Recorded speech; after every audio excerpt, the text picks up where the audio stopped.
রাজশাহীর পেট্রোল পাম্পের খবর জানাতে সরাসরি যুক্ত হচ্ছেন স্পেশাল করেসপন্ডেন্ট সমর সাজু। সাজু, পেট্রোল পাম্পের আজকের পরিস্থিতি কেমন দেখ?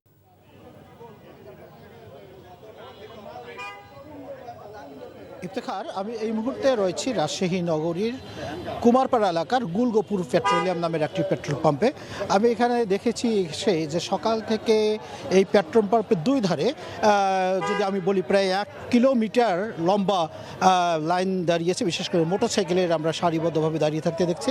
এখানে সকাল 8টা থেকে বিজোর যে সব মোটরসাইকেল রয়েছে, বিজোর নম্বরে যে রেজিস্ট্রেশনধারী মোটরসাইকেল, তাদেরকে আজকে এখানে তেল দেওয়া হচ্ছে।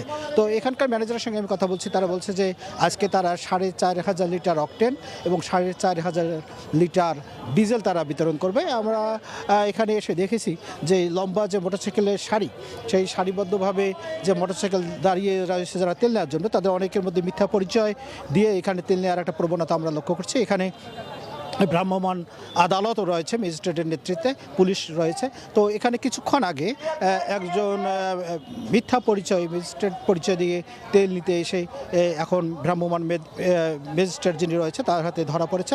তাকে এখন আটক করা হয়েছে। এখন পর্যন্ত তার কি শাস্তি দেওয়া হবে সেটা নিশ্চিত আমরা জানতে পারিনি, এখনও শাস্তি দেওয়া হয়নি। তবে আমি মোটরসাইকেল চালকদের সঙ্গে যে কথা বলেছি, তারা বলেছেন যে 500 টাকা তেল তাদেরকে দেওয়া হচ্ছে। এবং আমি যদি দেখাতে চাই যে যারা জেনারেটর চালায় যেসব বাসাবাড়িতে এবং বিভিন্ন প্রতিষ্ঠানে, সেখানে প্রতিষ্ঠানের চাহিদা অনুযায়ী 1000 টাকার করে ডিজেল তাদেরকে দেওয়া হচ্ছে।